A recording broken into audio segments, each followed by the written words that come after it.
ও যে বললো যে আমি চেঞ্জ করছি, আরে ভাই এই যে অর্গানাইজেশন অফ ইসলামিক কোঅপারেশন এইটা যদি আপনার সার্চে দেন তাহলে এই কাগজটা পাবেন।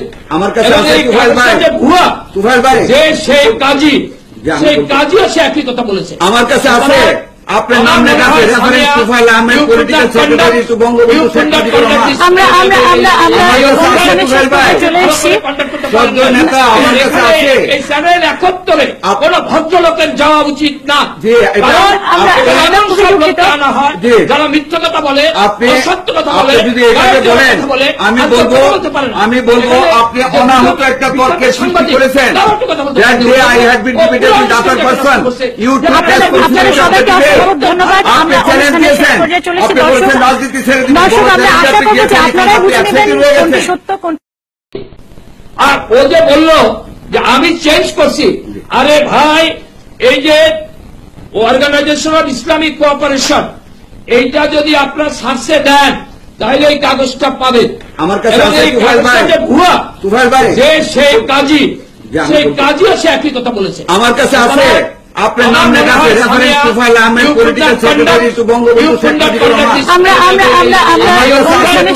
চলে এসেছি নেতা আমার কাছে আছে। এই চ্যানেল 71 কোন ভদ্রলোকের যাওয়া উচিত না।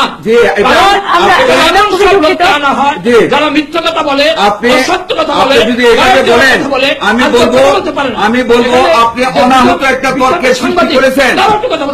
I had been debated with other person, you too ধন্যবাদ। আপনি চ্যালেঞ্জ দিয়েছেন, আপনি বলেছেন রাজনীতি ছেড়ে দিন। নাম্বার করেন, তাদের কথা বলেন যে তারা মুক্তিযুদ্ধের বিরুদ্ধে।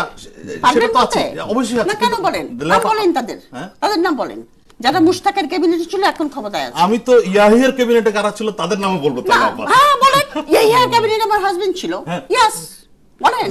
এবং উনি ওখানে বাংলাদেশের যে আপনার শুনেন, যদি ইতিহাস ঘাটতে হয় তাহলে আমার হাজবেন্ডের বই পড়ে দেখবেন। আপনার হাজবেন্ডের আমি একটা বই পড়েছি ম্যাডাম, এটা হচ্ছে মাই last days in United Pakistan. আমি এখানে এসেছি আমার হাজবেন্ডকে রিপ্রেজেন্ট করতে। আমি সেটা বলিনি, আমরা কেউ তুলিনি, আপনি তুলছেন। আমি তো বলি নাই যে আমার হাজবেন্ডের মানে আপনার ইয়ে ঘাটেন, কাশুন্দি ঘাটেন।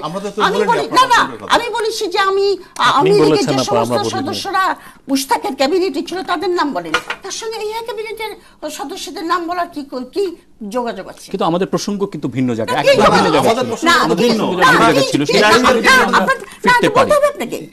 আপনার কি যোগাযোগ আছে এটার সঙ্গে বলেন আপনি আমাকে।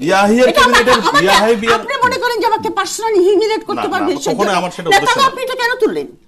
এটা তো উনি তোলেননি, আপনি তুললেন। আলোচনা এই পক্ষে ছিল, আমরা এই পক্ষে আলোচনা শেষ করি। আওয়ামী লীগের যদি নাম বলতে হয় তাহলে আপনার হাজবেন্ড ছিলেন, আমি সে কথা তো বলিনি। না আপনি বলেন না, কিন্তু আপনি শুনেন, আপনার ইনসিনুয়েশন শুনেন, আপনার ইনসিনুয়েশনটা বোঝা যাচ্ছে। আপনার হাজবেন্ড কোথায়? উনি যেহেতু বলেছেন আমরা কি এটা বিষয় না এখানে আলোচনা। ওই ভদ্রলোকে টেনেছে, আপনিও টেনেছেন কেন? আমি তো বলিনি আপনার হাজবেন্ডের কথা, আপনি নিজে টানছেন।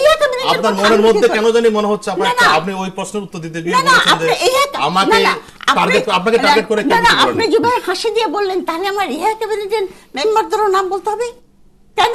সেটার সঙ্গে আওয়ামী লীগের যে সমস্ত লোকরা ইয়ে ছিল সেটার সঙ্গে কি সম্পর্ক? যুগে যুগে বিভিন্ন ক্যাবিনেটে বিভিন্ন বেঈমানরা ছিল, ইয়াহিয়ার ক্যাবিনেটও ছিল, মুজিবের ক্যাবিনেটও ছিল, এটা স্বীকার করতে হবে। তারা এখন পাওয়ারে আছে, তাদের নাম বলেন যারা এখন আবার সেই বেঈমানগুলো এখন পাওয়ারে চলে এসেছে বলেন। আমরা তবে আজকে আলোচনা কিন্তু একদম ভিন্ন জায়গায় ছিল। যুগে যুগে আসছে পারে, আজকের আলোচনা আমাদের একদম ভিন্ন জায়গায় যথেষ্ট। আমার কি মনে হয় যে আপনার কি মনে হচ্ছে যে একটা আলোচনা হয়েছে, মানে আপনি উত্তর দিয়েছেন উনি কথা বলে, আমরা কি আমাদের প্রসঙ্গে আবার ফিরতে পারবো যদি অনুমতি দেন? আমি বলতে চাচ্ছি অন রেকর্ড ন্যাশনাল টেলিভিশনে যে 71 টেলিভিশনে কোনো একাডেমিশিয়ান, কোনো ভদ্রলোক এখানে কোনো আলোচনায় অংশ নিতে আসতে পারে না। তার মানে আপনি আমাদেরকে আমার মনে হয় যে দিলারা চৌধুরী আপনি দাঁড়ালে আমাকে দাঁড়াতে হচ্ছে, আপনি কি আচ্ছা ঠিক আছে, কিন্তু আমার মনে হচ্ছে আপনি কি আমরা অন রেকর্ডেই আমরা থাকি, বরং আপনি একটু দয়া করে যদি একটু বসেন। না আমি বসবো না, আপনারা যেখানে আননেসেসারি আপনার কথা উঠান সেই দায়কে 71 টেলিভিশন কিভাবে নিতে পারে? 71 টেলিভিশন কিভাবে নিতে পারে সেই দায়? টেলিভিশনের উপস্থাপকের যে রোল, সেই রোলটা হবে মডারেট করা। আপনি তো মডারেট করতে গিয়ে সবাইকে অনেক কিছু চান্স দিয়ে ফেলছেন। আমি আপনাকে চান্স দিয়েছি। আপনি কি জোগাড় করি এখন বসে বসে কিন্তু আমি তো আপনাকে চান্স দিয়েছি। কিছুগুলি জোগাড় করে বসে বসে আপনি কোন সময় কোন মতে ছিলেন, সেখান থেকে কোনখান থেকে জাম্প করে কোথায় এসেছেন, এগুলোও বার করতে পারি আমরা। আমার মনে হয় আপনি যদি একটু দয়া করে বসেন, আপনি যদি একটু দয়া করে বসেন, আমরা শুনি। আপনি দেখেন যে আমরা আলোচনা করতে পারি কিনা। আপনি বসেন না। ডাকার অধিকার নাই, কারণ বাংলাদেশের বেশিরভাগ লোক কন্টিনিউয়াসলি তাদের রাজনৈতিক আদর্শ দর্শন আমরা বসে কথাগুলো শুনি, হালুয়া খাওয়ার জন্য। না বসে কথাগুলো শুনি না আপা। আপনি আমার মনে হয় আমরা একটা বিরতিতে যাওয়া ছাড়া আমাদের আর কোনো